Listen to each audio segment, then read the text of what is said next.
It was written. It was written. There is a script. There's I think there's three High School Musical 4 scripts written. I should get the. I need to get the. I need to own those. But yeah. One was it was kind of like a West Side Story. Was one, I think that was the East versus West one. West one was a West Side Story kind of a story. But yeah, there was there. I mean, the movie did so well. I mean, it made $95 million in the box office. It was a little Disney Channel show, but like the global phenomenon was amazing. I mean, it made over $1 billion, the franchise. I mean, it's really unprecedented. It was like really, really special. So I think everybody wanted to keep it going, like you don't just turn that off. Like, oh, this hose is gushing water, let's turn it off. You don't do that. Like but at the same time, like you want to honor it, and then of course there's the struggle of, everybody is getting an incredible amount of opportunity. I think that was a challenge. Everybody has an incredible amount of opportunities and they were doing big movies, TV shows, everything else. And it's like, you can't do it without everybody. Like you need so that was rough.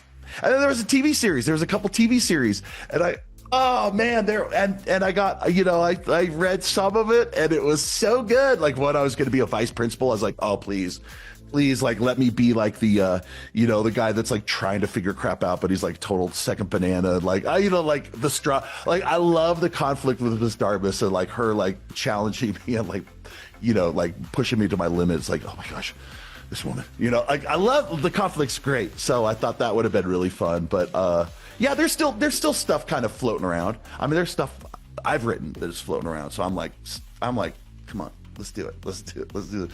A lot of people want to take like the hyper reality of like High School Musical is like this larger than life hyper reality. Like it's like everything's like exaggerated and extreme, right? But the message is like very grounded and real and resonates with people. And I think that's part of the magic. That's what people like Sharpay's like this big, huge, like, it's just like, it's incredible. It's so fun to have these big characters.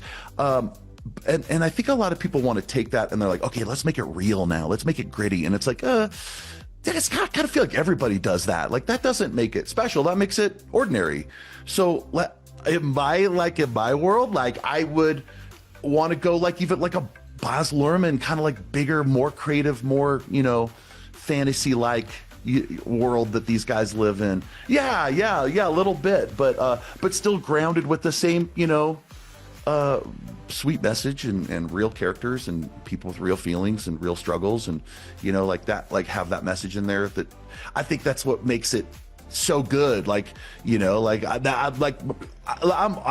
always felt honored that like all my scenes are with Zac Efron, and he even though as young as he was so serious about the work. Like he's like, I really want to like do great on this scene. This is like it's a little Disney Channel movie. It's like, no, it's just like, this is a story that we're telling. This is real. And so like all these meaningful moments he has in the movie, like we get to connect and like talk about, and I was a new father at the time, and I'm like, man, if I'm talking to my kid, how would I do it with levity and love and kind, but I don't know what I'm doing. Like, I still don't know what I'm doing. Like, or I'll try to just figure it out and be a good parent or a good friend or, a good coach or whatever. And it's like this fine line of like, well, that's not easy to do. So I don't know. I took it all serious.